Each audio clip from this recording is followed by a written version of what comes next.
वेदिका माझ्या चॅनल तुम्हा सगळ्यांचे खूप खूप मनापासून स्वागत करते। तर आज आपण बनवणार आहोत एक साधी सोपीशी अशी एक रेसिपी बघणार आहोत। एकदम जरी करायला जरी सोपी असली तरी ती एकदम चव एकदम त्याची भारी आहे। तर चला तर मग वेळ वाया न घालवता आपण रेसिपीकडे वळूया।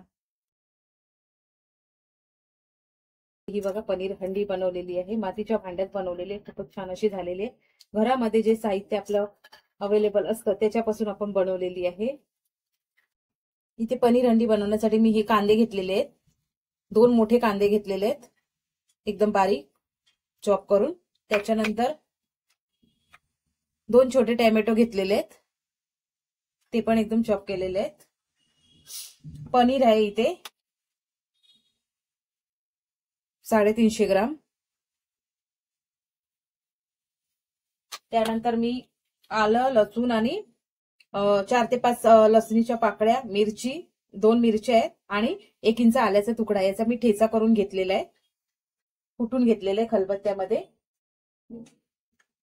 त्यानंतर थोडेसे खडे मसाले लागणार, खडे मसाले जर टाकायचे तर टाकू शकता, नाहीतर नाही टाकले तरी चालेल। जिरा आहे 1 चमचा एवढं, त्याच्यानंतर तेजपान आहे, छोटस एक चक्री फूल घेतलेलं आहे, वेलची घेतलेली आहे, मिरी 4 आणि 2 लवंगा घेतलेले आहे। आणि आपल्याला काही मसाले लागणार आहे, काश्मीरी रेड चिली पावडर, ते मी सांगते नंतर। मातीच्या भांड्यामध्ये करते, तर इथे तेल घालते मी 3 चमचे एवढं, 3 ते 4 चमचे एवढं तेल जास्त जातं। आणि त्याच्यानंतर बटर चांगलं गरम करून घेते, हे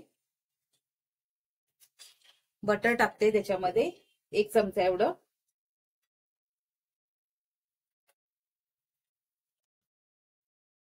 जिरं टाकते,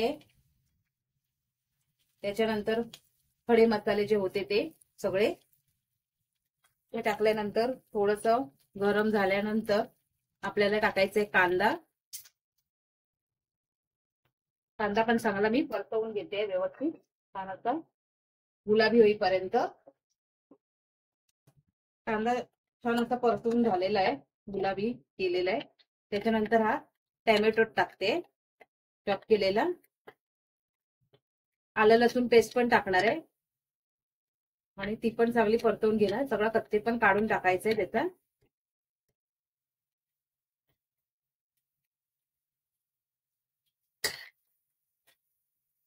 इथेच टाकते मी आलं लसूण पेस्ट, ही आलं लसूण आणि मिरची आहे, एक असं ठेचा टाईप करून घेतलाय कुटून त्याचं।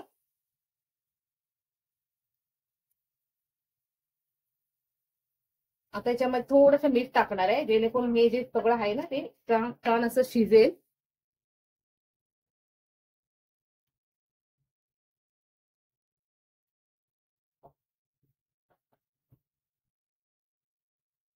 मी एका साईडला मी थोडंसं गरम पाणी करत ठेवणार आहे, गरम पाणी आपल्याला नंतर टाकायचंय ग्रेव्ही मध्ये।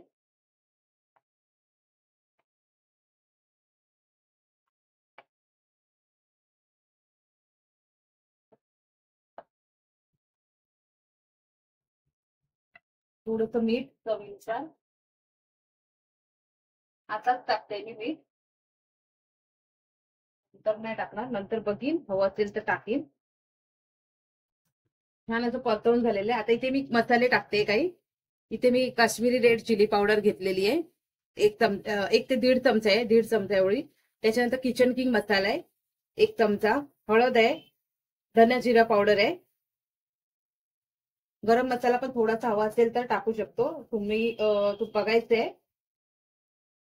तुम्हाला किती जर तिखट हवं असेल। मी आता किचन किंग मसाला टाकलेला आहे त्याच्यामध्ये, म्हणून मी आता टाकत नाहीये गरम मसाला, गरम मसाला टाकला तरी पण चालेल। तर हे सगळे मसाले पण आहे ना चांगले परतवून घ्यायचे व्यवस्थित, तेल सुटायला पाहिजे। आता मी यामध्ये टाकणार आहे गरम पाणी,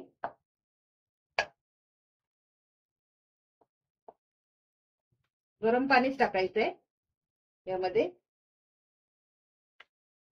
हे चांगलं शिजू द्यायचंय। अर्धा कप एवढं, अर्धा ते पाऊण कप एवढं टाकलेलं पाणी मी। उकळी आलेली आहे, आता मी यामध्ये टाकते ही घरची मलाई 2 चमचे एवढी, घरचीच मलाई आहे। तुम्ही जर तुमच्याकडे अमूल फ्रेश क्रीम असेल तर अमूल फ्रेश क्रीम पण तुम्ही टाकू शकता. ही घरची मलाई दुधावरची जी साय येते ना ती काढून ठेवलेली 2 चमचे एवढी टाकायची आहे आणि आता मंद गॅस करून ठेवायची आहे. छान असं शिजू द्यायचे. त्यानंतर त्याच्यामध्ये टाकायचे आपल्याला पनीर. थोडा टाइम आता शिजायला द्यायचंय. खूप छान चविष्ट होते ही भाजी. पनीर टाकते मी आता यामध्ये आणि पनीर आपले तसे राहणार आहे सॉफ्ट अगदी. एकदम झटपट अशी होणारी रेसिपी आहे. त्याला काहीच असं लागत नाही जास्त. घरामध्ये जे साहित्य आपले असतं त्या साहित्यामध्ये ही आपली पनीर हंडी बनून तयार होते मस्त अशी. तर ही मी शिजू देणार आहे. याच्यामध्ये टाकणार आहे मी कसुरी मेथी. कसुरी मेथी टाकायची आहे. कसुरी मेथी टाकते मी. कसुरी मेथी शिवाय चव नाही येणार या अंडीला. 1 चमचा एवढी कसुरी मेथी टाकली आहे. छान आता मस्त शिजायला द्यायचंय. ही बघा आपली मस्त पैकी ही हंडी तयार आहे. पनीर हंडी मातीच्या भांडीत बनवली आहे ना तर खूपच छान अशी मस्त एक चव पण येणार आहे त्याला आणि वास पण खूप छान सुगंध सुटलाय. मस्त झालेली बघा. भाकरी बरोबर खाऊ शकता तुम्ही. जिरा राईस बरोबर खाऊ शकता. नान बरोबर खाऊ शकता. खूपच छान झालेली आहे मस्त. आणि पनीर पण एकदम सॉफ्ट एकदम तसे राहिलेले आहेत. तर माझी रेसिपी कशी वाटली कमेंटमध्ये जरूर सांगा आणि थोडी जरी आवडली असेल तर लाईक करा, शेअर करा आणि सबस्क्राईब करा.